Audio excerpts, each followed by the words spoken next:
The gigantic, dense structures of wooden roller coasters can be quite intimidating, and the last thing you'd want is for them to fail. On August 25th, 2022 at about 7:30 p.m., El Toro at Six Flags Great Adventure, one of the world's largest wooden roller coasters, suffered a structural failure causing a train full of riders to experience what felt like a violent jolt. In prior videos, I talked about this incident taking place on this turn here in the Twister section, but I've now heard the jolt and structural failure took place on the ride's large turnaround after the first two airtime hills. All riders aboard the train were able to get off the ride without assistance. 13 riders were evaluated at the park for injuries, and 5 of these guests were taken to a local medical facility for further evaluation, where they were treated and released shortly after. According to Tamori Petty Dixon, a department spokesperson from New Jersey's Department of Community Affairs, or DCA, there was 1 neck injury, 2 back injuries, and 2 mouth and tongue injuries. Ever since, El Toro has remained closed. Crazy enough, one of El Toro's trains partially derailed in June of 2021, forcing the ride to remain closed the rest of that year also. Some of you may be familiar with Son of Beast, which previously stood as the world's tallest, fastest, and only looping wooden roller coaster. It opened at Paramount's Kings Island in 2000, and similar to El Toro, suffered a structural failure on July 9th, 2006, that sent 27 riders to the hospital for various upper body injuries. The failure led to major modifications that forever changed the attraction, like the removal of the ride's vertical loop. The neutered Son of Beast would run until 2009, when it was closed down indefinitely and later demolished to make room for the inverted roller coaster Banshee. In this video, I'd like to compare the structural failure of Son of Beast to what we know and have theorized about El Toro's incident, and determine if El Toro could face a similar fate. Shortly after El Toro's most recent accident, Great Adventure announced that an area of the ride's substructure required repair. And a few weeks later, on September 21st, 2022, the Asbury Park Press reported that New Jersey's DCA ruled that El Toro was, quote, structurally compromised. Ride inspectors, quote, identified structural damage affecting multiple wooden track support columns in a section of the coaster track. DCA spokeswoman Lisa Ryan said, quote, based on initial findings of the ongoing investigation, DCA's deemed these damaged track support columns structurally compromised as it pertains to the continued safe operation of the ride. What Great Adventure released and what the DCA reported aligns exactly with the damage I heard about on my own accord. In my last video on this incident, I talked about how 5 or 6 wooden columns called bent posts, which are the vertical members of a wooden coaster structure, had split around the steel anchors where the wooden superstructure attaches to the concrete footings or substructure beneath the ride. The bent posts might have looked something like this and were split nearly down the middle. Through or around the holes drilled in the bent posts where large bolts hold the wooden pieces to the steel anchors atop the concrete footings. Ironically, this is a photo of the structural failure that occurred on Son of Beast. You can see how the wood bent post also split around the holes drilled for the bolts that held this section of structure to other structural members. On Son of Beast, this structural failure occurred in the coaster's first Rose Bowl, as the train was passing through the first lap.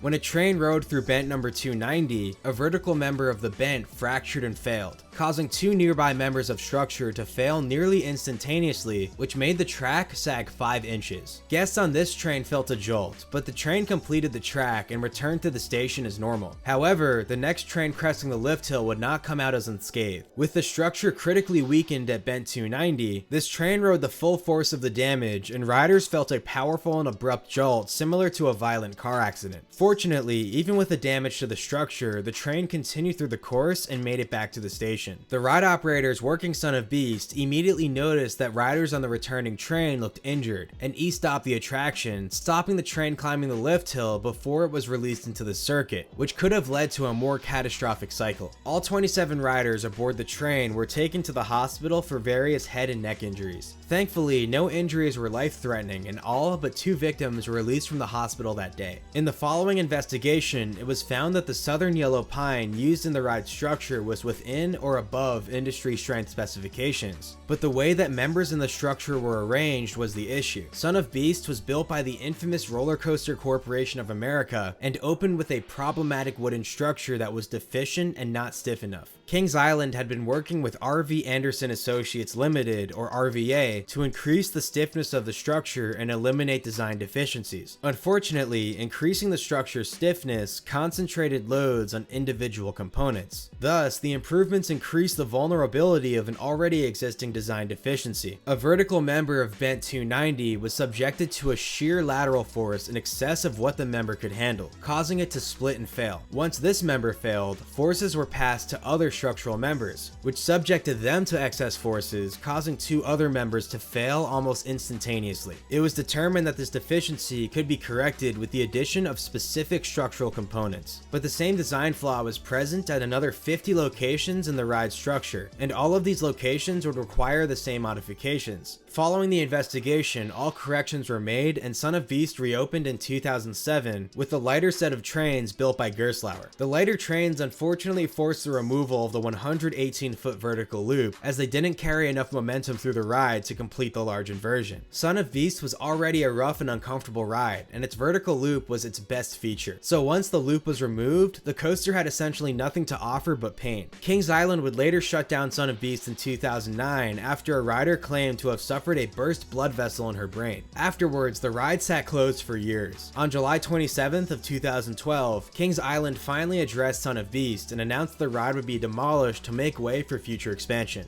So obviously, things did not work out for Son of Beast, and with El Toro suffering a similar structural failure to Son of Beast, does this mean El Toro is doomed to face a similar fate? From the evidence provided so far, it seems El Toro's structural failure was caused by other reasons that I'll explore later in this video. First off, Son of Beast was never a well-received ride, and from day one gained a reputation for its rough and painful experience. So before the accident, it already had a bad reputation. Whereas when El Toro opened in 2006, it was both intense and glass smooth. If you were fortunate to ride El Toro in its opening year like I was, it was truly one of the smoothest coasters out there. So right away, El Toro became popular with not only roller coaster enthusiasts, but also with the general public. Over time, the experience has largely remained the same, but its smoothness has degraded, and as of lately has been considered rough by both the public and enthusiasts. Personally, El Toro has felt the same to me since about 2016, and I don't consider it that rough, but after clocking in so many rides, I may have a high tolerance for it. I've certainly been on much rougher roller coasters like Hades 360 at Mount Olympus in Wisconsin, or Hollywood Rip Ride Rocket at Universal Studios Florida. Now, the 2021 Partial Derailment was certainly not good for El Toro's reputation, and the recent structural failures likely made things worse. But a news station interviewed random members of the public, and several were still willing to ride El Toro if it reopens. And then let's not forget that El Toro is an award-winning roller coaster. Since 2009, El Toro has been voted at least the third best wooden roller coaster by the Golden Ticket Awards, winning first place in both 2012 and 2017. In 2022, the ride was voted the best roller coaster in a contest held by USA Today, something Great Adventure proudly shows on the park website. So while Kings Island had less of a reason to keep Son of Beast, Six Flags Great Adventure has several reasons to keep El Toro that all stem to the attraction actually being good. And even under the questionable direction of CEO Salim Basoul, who hasn't proven to be the most popular executive, it appears that Great Adventure is already making strides to get El Toro ready for 2023. I'll address that later in the video, but while Great Adventure gets El Toro ready for a potential 2023 reopening, I need to thank our video sponsor, HelloFresh, who helped me get this video ready. These lengthy, nerdy videos take weeks to put together, and working a full-time job outside of YouTube doesn't help, so I don't always have time to hit the grocery store and cook food at home. Same with El Toro Wifey, being she's a busy science teacher. HelloFresh lets me skip the grocery store. I can quickly pick my meals from a variety of options that change every week. There's even veggie, pescatarian, and fit and wholesome meals to help you stick to your goals. The meals arrive at your doorstep in an insulated cooler box, and each meal is individually packaged and labeled. Simply follow the foolproof step-by-step instruction cards, and you can prepare a HelloFresh meal in around 30 minutes or less, stress-free. Here I am cooking HelloFresh's mushroom and mozzarella hoagies, and it was honestly so easy. I simply followed the step-by-step recipe, and in around 30 minutes, I produced amazing veggie hoagies that my wife and I seriously enjoyed. Same with the other meals we got from HelloFresh. HelloFresh will absolutely help you weekend warriors who go on endless theme park trips. Use my link or go to HelloFresh.com and use code POGHF6492 for 65% off plus free shipping on your first box. Once you click, my description will live update to count up the purchases. Following the recent headlines saying El Toro is structurally compromised, I've heard fears from others that Toro's structure may be problematic in other areas, which could make reopening it a major challenge. Just like Son of Beast, El Toro runs a large 6-car 18-row train, compared to the typical 12-row train found on most wood coasters, which means the trains weigh more and subject the structure to more forces. Son of Beast originally opened with a 6-car train that was reduced to 5 cars before the time of the accident, yet a structural failure still occurred. Furthermore, El Toro exerts the G-forces of a steel coaster with vertical forces as high as over 4 Gs and below -1 G. This should be concerning, right? Well, not necessarily. As I mentioned earlier, Son of Beast opened with a deficient structure that lacked in stiffness,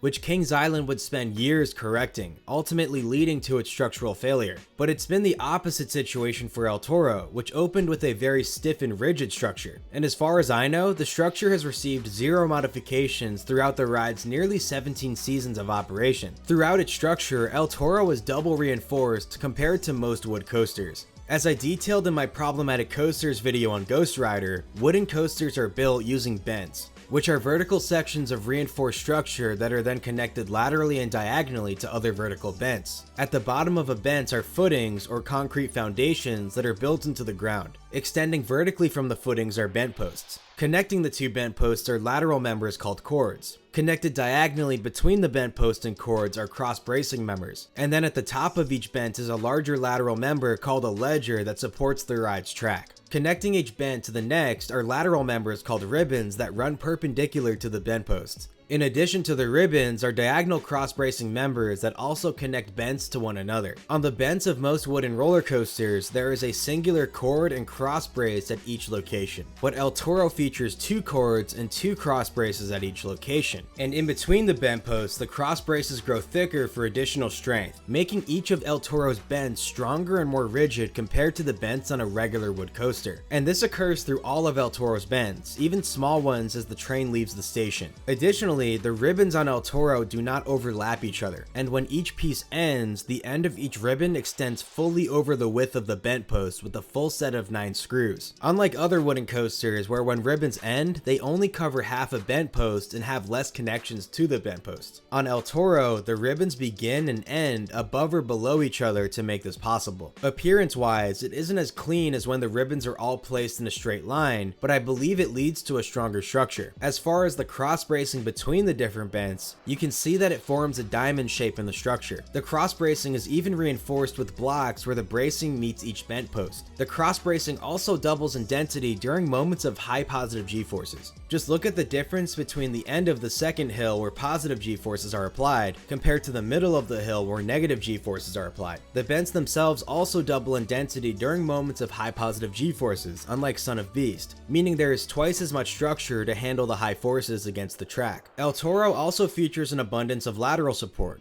with the larger portions of the coaster featuring wider bends to help handle sideways forces, like on the high-speed turnaround, and the use of batter braces during the ride's twister section, which are diagonally placed wooden bent posts. And then let's not forget that El Toro is a prefabricated wooden coaster. The ride structure was manufactured by Cordes Holzbau, a German timber construction company. The company uses German pine wood from sustainably managed German forests, which they claim is far superior to southern yellow pine. Son of Beast was built using southern yellow pine, as it's the lumber most wooden coasters are built from. Cordes Holzbau also claims to only use the best and most stable wood from each tree trunk. Each piece of pine wood is then pre-cut and shaped using CNC control, and holes for bolts and connections are pre-drilled as well. Each piece is then pressure treated so that even the surfaces of the pre-drilled holes are fully weather resistant and protected against insect infestation and fungal growth. The pieces are then sent to the job site where crews are able to quickly assemble the coasters like a Lego set, meaning El Toro was pieced together with the tolerances and accuracies of a steel coaster. This is unlike a regular wood coaster where all the lumber is manually prepared by carpenters at the build site, leading to a longer construction time and a less accurate build. This also means El Toro features prefabricated wooden track pieces, which are made from laminated veneer lumber, an extremely durable engineered wood product, rather than the traditional stack of 8 wooden boards used on normal wood coasters like Son of Beast that are shaped, assembled, and nailed together by carpenters on the job site. With El Toro's track, Each piece of laminated veneer lumber is pre-cut and shaped, and then glued to the other layers to create what is referred to as an engineered product built with millimeter accuracy. The track rails are like steel structural beams made with wood, with the different layers of laminated veneer lumber essentially forming one solid piece. This makes the track rails much stronger and durable than traditional 8-layer wood coaster track. Colossus at Heide Park in Germany opened in 2001 as the world's first prefabricated wooden coaster. At the time, the ride's planners advertised that Colossus should have a useful service life of at least 50 years, and that the track rails should last for at least 20 years. Unfortunately, the track rails wouldn't last the advertised 20 years as Colossus was completely retracked for the 2019 season. But structurally, the coaster has held up well. The main structural members replaced during the 2019 refurbishment were the wooden ledgers that directly support each piece of track, but most of the structure is still original and not in need of replacement. And then as far as the substructure goes, it also seems more than adequate on El Toro. Take a look at Twister Knoebels, which I have to say features a very cool structure since a train ride fits underneath the coaster. The bent posts sit directly on top of each concrete footing and are only held to the footing with a singular steel anchor that attaches to only one side of the bent, where El Toro's bent posts sit within a steel saddle that sandwiches the bent posts on two sides, and the bent posts don't actually touch the concrete foundations beneath them. In addition to the bolts that hold the bent posts in place, there's a small piece of steel in the anchor that the bent posts actually sit on. At most of the ride's foundations, there are two large bolts securing each bent post to the steel anchor. On taller or wider sections of structure, the outside bent posts are often secured with 4 bolts to the steel anchors, like at the bottom of the turnaround where the structural failure may have taken place. If I had to guess, the broken bent posts occurred on the more inward bent posts that are secured with 2 bolts, making it easier for the bent post to split around the bolts. And even though El Toro isn't as smooth as it used to be, like Colossus at Heide Park, I think it's fair to say that the ride's structure has held up well, except for the turnaround.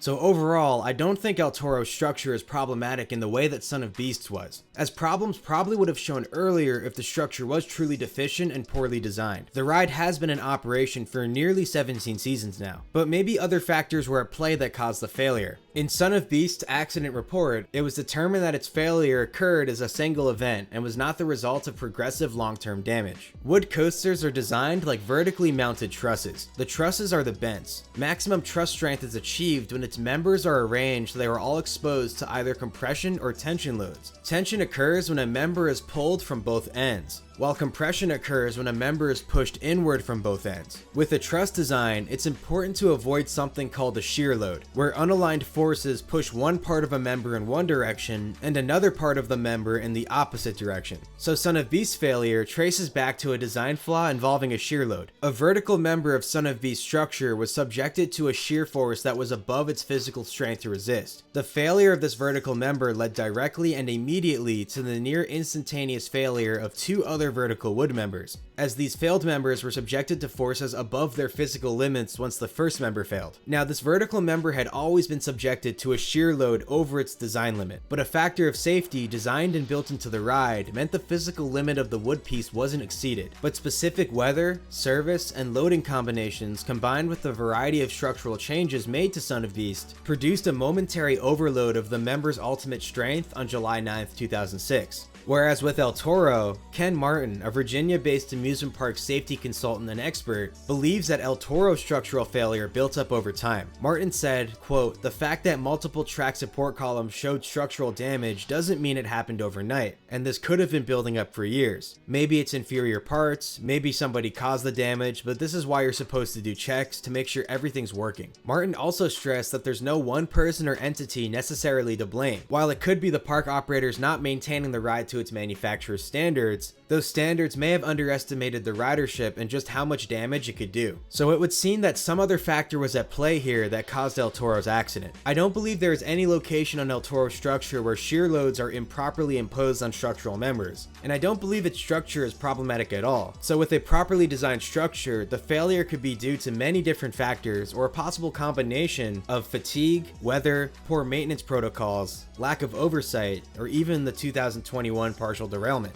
Fatigue is the initiation and propagation of cracks in a material due to cyclic loading, meaning when loads are applied and unapplied over and over again. Fatigue can occur even when the experienced stress is far below the ultimate strength of a material. Once a fatigue crack begins, it grows a small amount with each loading cycle. The crack will grow until it reaches a critical size, leading to rapid propagation and typically a complete fracture in the structure. Following the 2017 season, El Toro had given 14,394,375 rides, and with regular operations during the 2018 and 2019 seasons, followed by more sporadic operations in 2020, 2021, and 2022, it's fair to estimate that at least 17 million people have ridden El Toro since it opened in 2006. With the ride's 36 passenger trains, that means a minimum of 472,000 cycles. And that doesn't account for less than full trains or test runs, so let's estimate about 500,000 cycles. And this was of course over the span of roughly 17 seasons, where Son of Beast had operated for less than 7 seasons when its accident occurred. So it could be possible that even if El Toro's structure was more than adequate to handle the forces exerted by moving trains, maybe even the jackhammering of trains through the turnaround induced more forces on the structure than anticipated, leading to slight cracking and deformation around the holes and bent posts where bolts hold them to steel anchors, as this is where a lot of forces will concentrate as they are passed from the bent post to the concrete footing. Maybe fatigue in these bent posts went unnoticed, and then finally on August 25th, 2022, these members fatigued enough to completely fail. Weather could also be a factor. Wood is a hygroscopic material, meaning it is constantly reacting to environmental climate changes. It absorbs and releases moisture relative to its surrounding humidity, resulting in expansion or contraction. Wood will strive for equilibrium moisture content, or EMC, where it tries to balance its own humidity level with the humidity level of its surroundings. When it's humid out, wood absorbs more moisture and expands, and when it's less humid, wood releases moisture and shrinks. And while temperature can have a slight effect on the expansion or contraction of wood, it's mainly due to humidity. This is usually accounted for when designing and building wooden structures, but maybe the weather in New Jersey has seen humidity fluctuations in recent years that require further precaution, particularly when it becomes less humid out. A piece of wood may not always dry and shrink evenly, resulting in warping, splitting, or cracking. Some parks have sprinkler systems installed on their wooden roller coasters to help keep the moisture content of the lumber consistent, which come in handy on hot and dry days. Hyde Park does this with Colossus, and the goal is to help keep the wood from warping. New Jersey is normally a rather humid place and can see a good amount of rainfall, but the summer of 2022 is not only one of the hottest summers New Jersey has seen on record, but also one of the driest in terms of precipitation. According to the Rutgers NJ Weather Network, July 2022 is the 6th hottest month of July on record since 1895, and saw an average 2.52 inches of less rainfall compared to normal. And then August of 2022 ranked as the hottest month of August on record since 1895, and saw an average 1.96 inches of less rainfall. I'm no expert in this field, but maybe this caused El Toro's structure to reach a moisture content lower than normal. While wood technically grows stronger as its moisture content drops, it can crack or warp as it dries and shrinks like I mentioned earlier. Maybe this led to issues that eventually caused the structure to fail. So if the moisture content was a reason for the structural failure, maybe Great Adventure could look into installing a sprinkler system on El Toro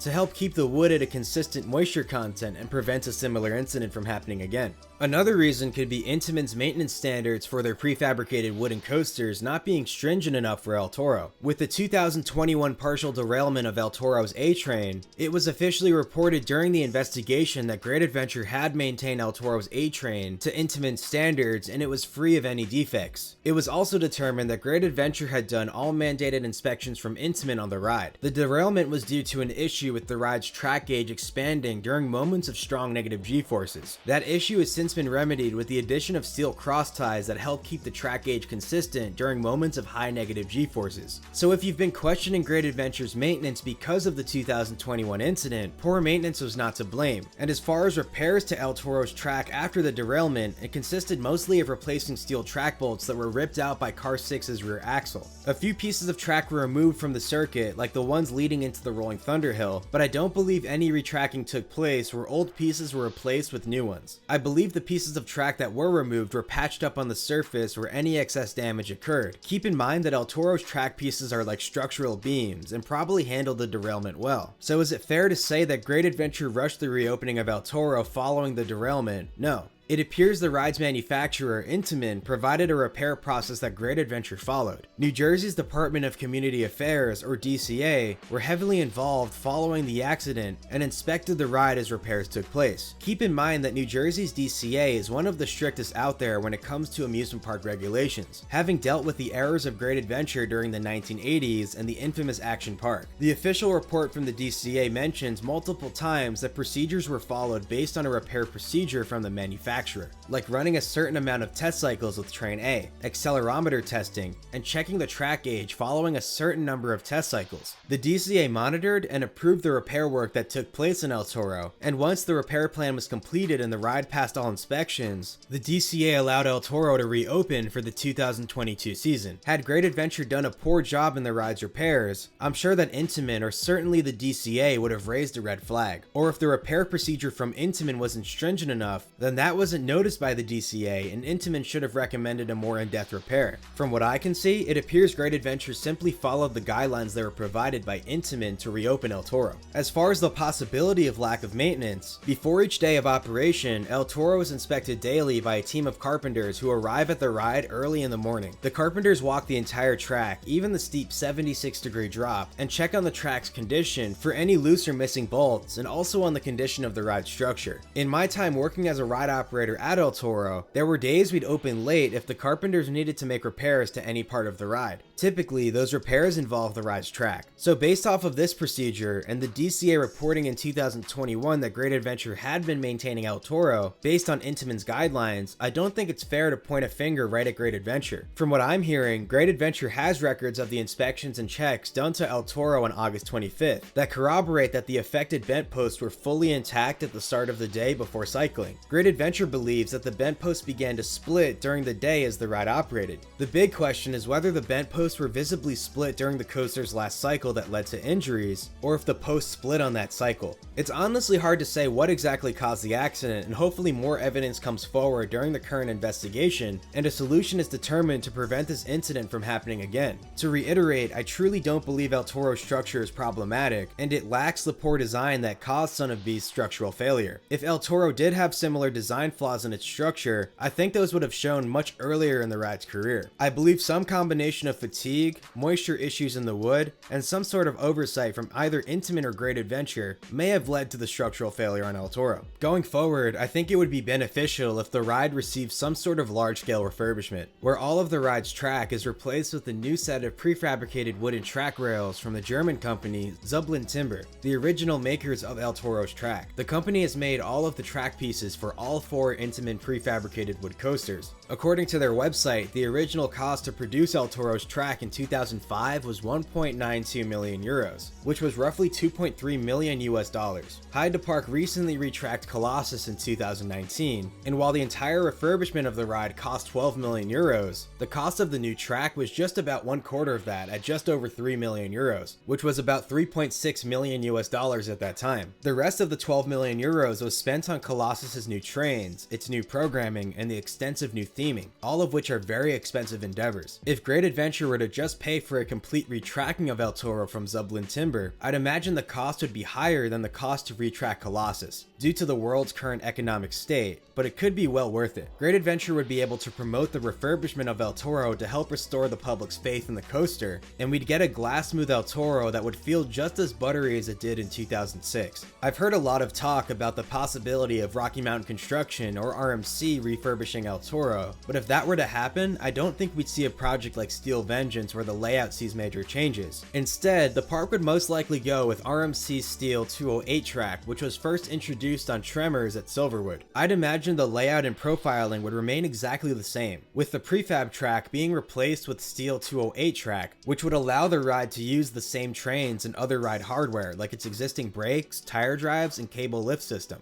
But for now, you can throw the idea of RMC El Toro in the garbage. From what I hear, Great Adventure is already in the process of retracking a large amount of El Toro to get it ready for a 2023 reopening. I've heard that as many as 18 track rails have been removed from the coaster or retracked in some manner, which could involve entire track rails being replaced by new ones or different pieces being patched up where necessary. On top of that, there could still be more track pieces the park will be working on this off-season. In my years working at the park, it was a big deal when 6 track pieces were removed from the structure for retracking and refurbishment, whereas right now, we're looking at the possibility of 3 times that number of track pieces being removed from the structure for refurbishment and possibly more. The park's maintenance team has also begun the yearly rebuild of the ride's 2 trains, where the trains are thoroughly taken apart, inspected, and put back together. I hear that both trains will be fully repainted, even the ad-wrapped Kia Soul train. When I still worked the ride, the A train was last repainted in 2016, and I'm not sure if the Kia Soul train, which underneath is actually a nice dark brown color, has ever been repainted. If the Kia train is repainted, it would be great to see it run without the annoying advertisements that have been wrapped on that train since 2010, especially since in my opinion that train has the nicer color than the lighter A train. As far as the damaged bent posts in the turnaround, I'm also hearing that the park doesn't believe this section will need to be rebuilt, and that only the damaged bent posts will need to be replaced. Now, the park is still awaiting final results of the investigation from the ride's manufacturer in New Jersey's DCA, so time will tell with that. But either way, while we may not be getting a full retracking of El Toro at the moment, it does seem like Great Adventure is serious about keeping El Toro, and I'm excited about the amount of track work occurring around the ride. To reiterate, I don't think El Toro will face the same fate as Son of Beast, and I'm confident the ride will reopen as a prefabricated wooden coaster. I'm not sure if Great Adventure will ever pay to have the ride fully retracked like Colossus at Haida Park, and honestly I'm not sure if it's necessary, as Colossus had more technical reasons that demanded that, but it is nice that Great Adventure is taking the right steps to get El Toro going again. Let's hope the best for El Toro reopening in 2023, and I'll try to report on anything if I hear more. Thank you for watching everyone, and hopefully this video was useful. Be sure to like the video if you enjoyed it, and subscribe to see more. Comment down below what you think is going on with El Toro. Alright, peace.